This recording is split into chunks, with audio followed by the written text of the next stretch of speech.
Hello everyone, welcome back তোমাদেরকে আরও একবার ম্যাডি দ্য গোল্ডেন চ্যানেলে। আশা করি তোমরা সবাই খুব ভালো আছো, আমরা ভীষণ ভালো আছি। আজকে একটু অন্যরকম ভিডিও নিয়ে তোমাদের কাছে চলে এসেছি। ডেফিনেটলি এটা ট্রাভেল ভিডিও। কলকাতার কাছে একটা উইকেন্ড ডেস্টিনেশনের সমস্ত ডিটেলস ইনফরমেশন আজকে তোমাদেরকে এই ব্লগটাতে শেয়ার করব। তবে হ্যাঁ, এটা পেট ফ্রেন্ডলি নয়। আমরা রিসেন্টলি আমি আমার দুজন কলিগের সঙ্গে ট্রাভেল করেছিলাম। লোকেশন ডিটেলস থেকে সব কিছু এই ব্লগে তোমরা পেয়ে যাবে, তাই ভিডিওটা একটুও স্কিপ না করে দেখতে থাকো। আশা করি আজকের ভিডিওটা তোমরা সবাই খুব এনজয় করবে, ফুল অন ইনফরমেশন থাকবে। যারা যারা উইকেন্ড ট্রিপ প্ল্যান করো, উইকেন্ড অফবিট ডেস্টিনেশন কলকাতার আশেপাশে, তাদের আশা করি এই ভিডিওটা খুব ভালো লাগবে।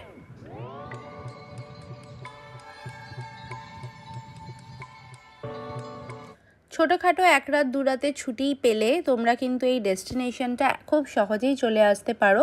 কলকাতা থেকে মাত্র 2 ঘন্টার ডিস্টেন্সে। তোমরা যদি সাউথ কলকাতাতে থাকো তাহলে 2 ঘন্টা, আর যদি তোমরা নর্থ কলকাতাতে থাকো তাহলে 3 ঘন্টা বড় জোর লাগবে। এটা হচ্ছে রিভার সাইড একটা রিসর্ট যেখানে আমরা আজকে যাব, আর লোকেশন হচ্ছে ফলতা। চলো এবারে সবার আগে আমি রুম ট্যুর দিয়ে আজকের ভিডিওটা শুরু করি, আর তারপরে ধীরে ধীরে পুরো রিসর্টটাই তোমাদেরকে ঘুরে দেখাবো। প্রত্যেকটা রুমই কিন্তু এখানে একদম গঙ্গা ফেসিং। 6খানা রুম আছে রিসর্টটাতে।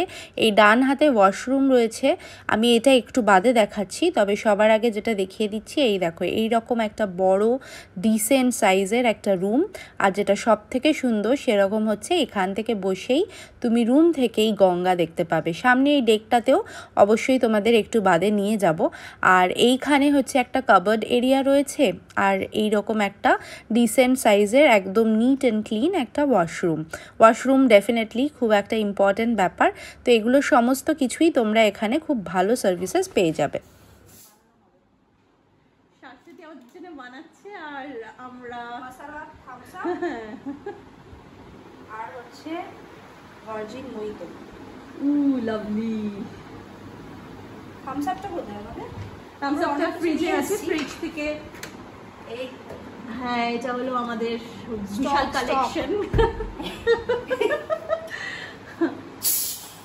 উইকেন্ড ট্রিপের পাশাপাশি এটা কিন্তু আমাদের একটা গার্লস ট্রিপ, প্লাস আমরা পিকনিকের মতো অনেক কিছু অ্যারেঞ্জ করে নিয়ে এসেছিলাম। তোমরা দেখলেই যে মিনি ফ্রিজটা আমরা কি ভালোভাবে ইউটিলাইজ করেছি। এগুলো সব আমরা বাড়ি থেকে নিয়ে এসেছি, সাথে ইভেন আমরা রান্না করেও নিয়ে এসেছি। আমি যেমন এনেছিলাম ফ্রাইড রাইস, মুক্তি বলে আমার আরও একজন যে কালিগ, সে চিকেন, দেবলিনাও ইভেন বাড়ি থেকে অনেক রকমের চিপস টিপস সব কিছু আইটেমস, এখানে কোল্ড ড্রিঙ্কস সব কিছুও নিয়ে এসেছিলো। তো আমরা এখানে এগুলো সব অ্যারেঞ্জ করে একটা পুরো বলতে পারো ডে আউটিংয়ে যেরকম পিকনিক হয় সেরকমই রুমের মধ্যে করেছি। বিকজ সকালবেলাটা এইরকম ডেস্টিনেশনগুলোতে এখন যেহেতু সামার মান্থ খুব গরম, আর সিমিলারলি বিকেলটা কিন্তু একদম অপোজিট। এত ভালো ওয়েদার ছিল ইভিনিংয়ে।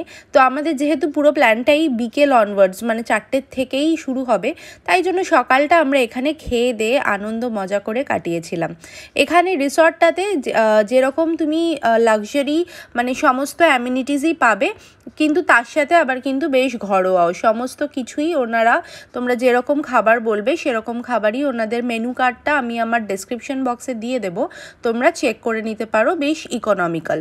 আমরা ডিনার থেকে স্ন্যাক্স থেকে সব কিছুই হোটেল থেকে খেয়েছি, তবে লাঞ্চটা আমরা ক্যারি করেছিলাম।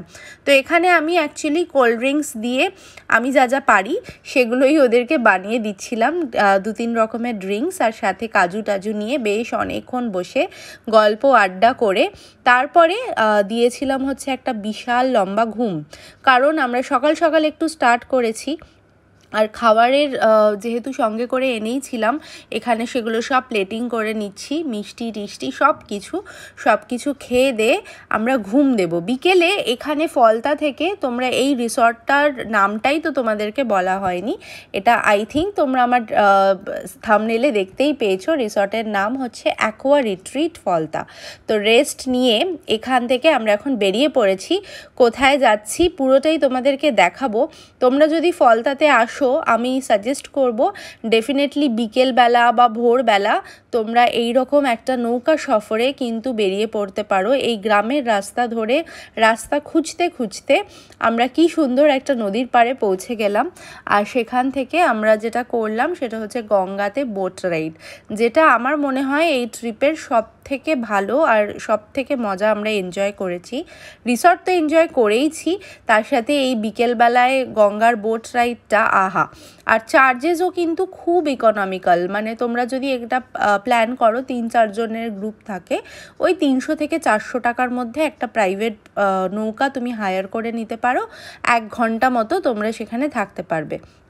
আর যেতে যেতে এখানে হাট বসেছিল, সেগুলো দেখেছি। লোকাল গ্রামের রাস্তা দিয়ে গিয়ে ফাইনালি পৌঁছেছি আমাদের আজকের এই ডকিং স্টেশনটায়। তবে হ্যাঁ, আমরা যখন পৌঁছেছিলাম তখন যেহেতু ভাটা ছিল, জলটা কিন্তু এই ডকিং স্টেশন থেকে অনেকটাই নিচে, কিন্তু তাতেও কিছুই অসুবিধা নেই। আমরা এই কাদার ওপর দিয়েই সোজা হেঁটে গিয়ে উঠে পড়েছি নৌকাতে, বিকজ এরকম একটা এক্সপিরিয়েন্স কি মিস করা যায়? আর রাদার মিস না করেই বোধহয় সব থেকে বেস্ট ডিসিশনটাই হয়েছে, কারণ সানসেটের সময় ভীষণ ভালো হাওয়া চলছিল। আর এত সুন্দর একটা এনভায়রনমেন্ট কলকাতার মধ্যে তো পাওয়া যায় না। ঘুরতে আসার মানেই তো এটা যে অ্যাটলিস্ট ওখানকার লোকাল যেটা এনজয় করতে পারবো সেরকম কিছু করার। আর এই দুজনের সাথে, এখানে দুজন আছে, তাদের সাথে আলাপ হয়েছে আমার এখানে এসে। কীভাবে যে ওরা বুঝতে পেরে যায় গড নোজ, গন্ধ পায় বেসিক্যালি। ক্রেডিটটা পুরোটাই ম্যাডি মাইলোর, বিকজ আমার গায়ে স্মেল শুকে শুকে আমি কিন্তু ডাকিও নি, চলে এসে তুমি দেখো কিরমভাবে আদর করছে। এদের অ্যাকচুয়ালি মানে ভয়েস না থাকতে পারে, কিন্তু সব কিছু মানে ভালোবাসাটা কিন্তু খুব ভালোভাবে ওরা বুঝিয়ে দিতে জানে।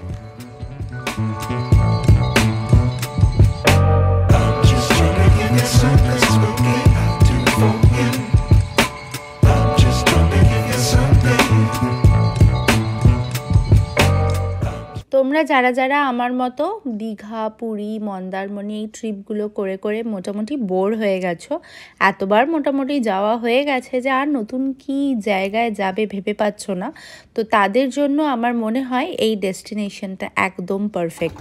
কলকাতার এত কাছে এরকম একটা পুরো একদম মনে হচ্ছে ল্যান্ডস্কেপটাই পাল্টে গেছে, তাই না? তোমরা কমেন্টে জানিও। আমার তো পুরো মনে হচ্ছে মানে এটা কলকাতার কাছাকাছি কোনো নয়, কোনো একটা জায়গায় দূরে কোথাও ঘুরতে গেছি। তো এখানে এই পাড় দিয়েই হোটেলস 1-2টো রয়েছে, আর আমরা এখন এখান দিয়ে নৌকা সফরে বেরিয়ে পড়েছি। গান গাইলাম এখানে, ইভেন যে মানে নৌকা চালাচ্ছিল সে আমাদেরকে বলল এখানে ওদেরকে না মাছ ধরার জন্য জালটা ওরা সকালবেলায় ফেলে দিয়ে যায়, আর সন্ধেবেলায় এসে সমস্ত নৌকা একসাথে এখান থেকে জালটা তোলে। তো আমরা সেই জাল মানে এখানে এখন আমাদেরকেও নিয়ে এসছে, আর ওইখানটায় জালটা দিয়ে ও মাছটা ধরে নিয়ে একবারে আর কি নিয়ে ফিরবে। আমরা সানসেটের সময়টা সিলেক্ট করার রিজন তো বুঝতেই পারছো, বিকজ এত গরমে দুপুরবেলায় তো কোনো মতেই সম্ভব না। তবে যদি তোমরা শীতকালে প্ল্যান করো তাহলে এটা ডেফিনেটলি তোমরা সকালবেলায়ও করতে পারো।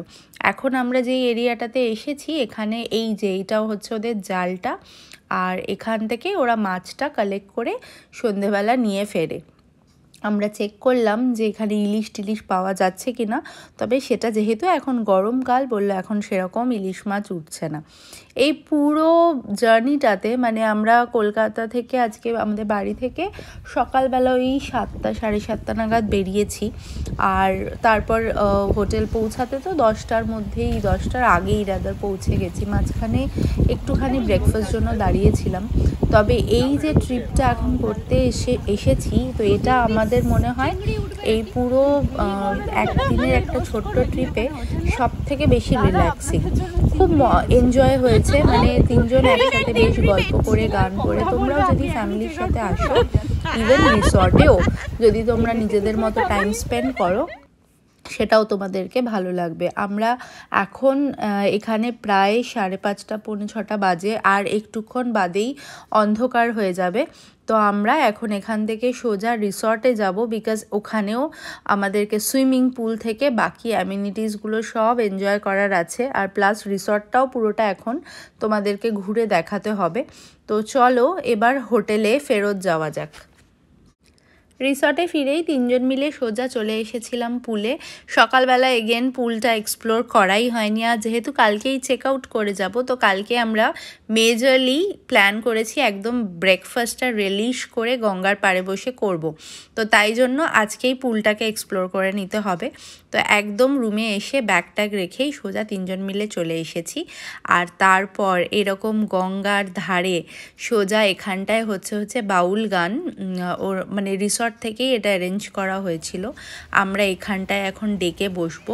এই পাশে দেখো একটা সুন্দর গার্ডেন এরিয়াও রয়েছে, কালকে সকালবেলাও তোমাদেরকে আমি দেখাবো এই এরিয়াটা পুরো। আর এই ডেকটা পুরো একটা তোমাদেরকে ফিল দেবে যেন একদম অন দ্য ওয়াটার।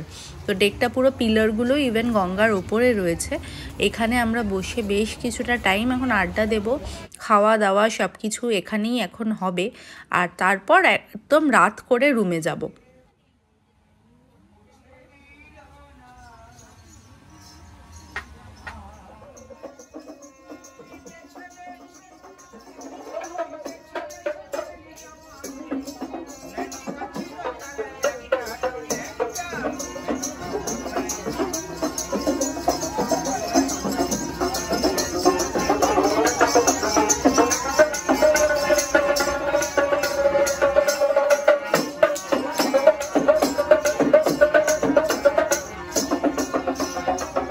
সকালের দিকে ঠিক যতটা গরম ছিল, বিকেলের ওয়েদার ঠিক ততটাই প্লেজেন্ট। এত সুন্দর ঠান্ডা হাওয়া দিচ্ছে, আর জলটা পুরো পাড়ে এসে পড়ছে।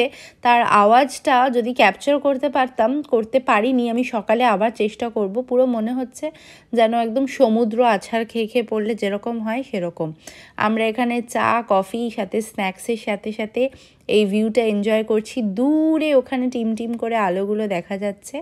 আর সকালবেলা এখন তোমাদের সাথে পুরো দিনে রিসর্টটা আরেকবার শেয়ার করে নিই। এখানে দূরে দেখছো ভেসেলসগুলো যাচ্ছে, এটা মোটামুটি তোমরা সারা দিন দেখতে পাবে। প্রচুর কার্গো শিপ এখান দিয়ে পাস করে, আর এই পুরো রিসর্টটাতে তুমি রুমে বসে বসেই সেটা এনজয় করতে পারবে। সুইমিং পুলটা তোমাদেরকে রাতে দেখিয়েছিলাম, সকালেও ইভেন আরও একটা লুক দিয়ে দিচ্ছি। এইটা হচ্ছে পুল, আর তার একদম পাশেই অনেকটা ইনফিনিটি পুলের ফিল দেবে।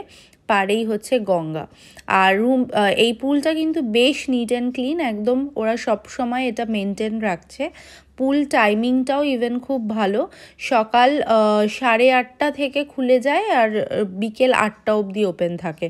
তো অলমোস্ট 12 ঘন্টা তোমরা এটা অ্যাক্সেস করতে পারো। আর তার সাথে গঙ্গার এই মনোরম দৃশ্য তো রয়েইছে। এখানে সিটিং অ্যারেঞ্জমেন্টস করা রয়েছে। এটা হচ্ছে পুরো রিসর্টটার একটা 360 ডিগ্রি ভিউ। আর এইখানে হচ্ছে ডেকটা, যেখানে বেসিক্যালি ওরা রেস্টুরেন্ট থেকে খাবারগুলো যা যা তুমি অর্ডার করবে সব এখানেই বানিয়ে দেয়। মানে এটাই ওদের ওপেন রেস্টুরেন্ট মতো আর কি। আর এখানে টোটাল 6খানা রুম আছে, প্রত্যেকটাই গঙ্গা ফেসিং, আর সবটাই গ্রাউন্ড ফ্লোরে। ফার্স্ট ফ্লোর আর সেকেন্ড ফ্লোরের রুমগুলো এখনও ওদের রেডি নয়, এটা এখনও ওদের কাজ চলছে। ইভেন পাশে আরও একটা বিল্ডিংও রেডি হচ্ছে। তো পুরোটা রেডি হয়ে গেলে এটা রিসর্টটা আরও বড় হয়ে যাবে। তো এখন আপাতত 6টা রিসর্ট মানে রুম দিয়ে ওরা স্টার্ট করেছে। রুমের ট্যারিফ 5000 রুপিস প্লাস জিএসটি। তোমরা ডাইরেক্ট কথা বলে বুকিং করতে পারো। আমি কন্ট্যাক্ট ডিটেলস আমার ডেসক্রিপশন বক্সে দিয়ে দেব। আর এক্সট্রা পার্সন হলে 1000 রুপিস নেবে ফর এক্সট্রা বেড আর ব্রেকফাস্ট। পুরো রুম ট্যারিফটার মধ্যে ব্রেকফাস্ট ইনক্লুডেড আছে। আর ব্রেকফাস্ট হচ্ছে আলা কার্টে, মানে তোমরা যেরকম অর্ডার করবে সেরকমই ওরা বানিয়ে দেবে। তো আমরা আমাদের পছন্দ মতো অনেক রকমই অপশন ছিল, ব্রেড থেকে শুরু করে তার সাথে লুচি পরোটা হোয়াটএভার, মানে তুমি যা চাও সবই তুমি যেরকম অর্ডার করবে ওরা সেরকম যত প্লেট কোয়ান্টিটি যতগুলো বলবে সেইভাবে বানিয়ে তোমাদেরকে সার্ভ করে দেবে। তো আমরা এখানে মিক্স অ্যান্ড ম্যাচ করে নিয়েছিলাম, কেউ লুচি, কেউ পরোটা, কেউ ব্রেড, সাথে ফ্রুটস, টি, কফি, জুস এগুলো তো ছিলই। আর এরকম গঙ্গার পাড়ে বসে বসে ব্রেকফাস্ট এখন এনজয় করছি।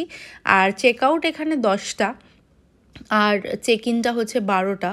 তো আমরা এখানে 10টার সময় চেক আউট করবো, তাই জন্য তাড়াতাড়ি করেই এখন ব্রেকফাস্ট করতে চলে এসেছি, কারণ আজকে তো অ্যাজ সাচ আর কোনো প্ল্যান নেই। আমরা এখানে ব্রেকফাস্ট করে সোজা বেরিয়ে যাব। তবে হ্যাঁ, যাওয়ার আগে তোমরা যারা এখানে প্ল্যান করছো, তোমরা কিন্তু স্বামীনারায়ণ টেম্পল, মানে যেটা তোমার জোকার কাছে, যদি সেইটা রুটে মানে তোমরা চাও কভার করে নিতে পারো। আমরা সেটা এখন করব, আর স্বামীনারায়ণেরও একটা ভিউ তোমাদের সাথে এখানে শেয়ার করব। তো স্বামীনারায়ণ টেম্পল এখান থেকে খুব একটা দূর না, হার্ডলি 1 ঘন্টা মতো লাগে। তো তোমরা যারা ওটা ভিজিট করোনি, তো এন রুটে ওটাও ভিজিট করে নিতে পারো। এখানে এই ভেসেলস দেখতে দেখতে খুব ভালো, মানে বিশ্বাস করো যেরকম ওদের হসপিটালিটিটা কিন্তু জেনুইনলি ভালো, আর ফুড কোয়ালিটিও খুব ভালো। আমরা কালকে রাতের থেকে যা যা খাবার অর্ডার করেছি, আর ইভেন ব্রেকফাস্টও, সমস্ত কিছুই অসাধারণ। তো আমি এই ফুডটাকে আমি একদম 5 আউট অফ 5 দেবো। তোমরা যারা যারা এখানে আসছো, সেটা নিশ্চয়ই তোমরা এনজয় করবে। আর এই জলের স্রোতটা জাস্ট শুধু একবার দেখো, পুরো মনে হচ্ছে না যে একদম সমুদ্রের পাড়ে বসে আছো। ব্রেকফাস্ট সেরে রেডি হয়ে আমরা 10:30 নাগাদ হোটেল থেকে চেক আউট করে বেরিয়ে পড়েছি, আর ফেরার পথে আমরা চলে এসেছিলাম স্বামীনারায়ণ টেম্পল। ভীষণ সুন্দর আর্কিটেকচার। তোমরা যারা যারা কলকাতাতে থাকো, এটা ডেফিনেটলি ভিজিট করো। ইভেন যদি এখানে নাও আসছো ফলতাতে, এটা তো ডে ট্রিপ করতেই পারো। বিকেলবেলা আসলে বেটার, বিকজ আমরা এখন যখন এসেছি অসম্ভব রোদ ছিল। তো এখান থেকে তারপর আমরা সোজা চলে গেছি বাড়ি। তো আশা করি আজকের ভিডিওটা তোমাদের ভালো লেগেছে। যদি ভালো লেগে থাকে, লাইক, শেয়ার, কমেন্ট আর সাবস্ক্রাইব করতে ভুলো না। আমার এই চ্যানেলে প্রচুর স্টেকেশনস, কলকাতার আশেপাশে অপশনস আমি শেয়ার করি, মেজরলি পেট ফ্রেন্ডলি, আর পেট ফ্রেন্ডলি ছাড়াও আমরা যেগুলো ভিজিট করি সেগুলোও শেয়ার করি। আর তার সাথে আমাদের ট্রাভেল ভ্লগ তো থাকেই। তাই যারা এখনও সাবস্ক্রাইব করোনি, জলদি সাবস্ক্রাইব করে নিও। চ্যানেলটা ভালো লাগলে লাইক, শেয়ার, কমেন্ট করো। আর যারা অলরেডি করে নিয়েছো, thank you so much guys for watching. দেখা হচ্ছে আবার নেক্সট এপিসোডে। Tata everyone.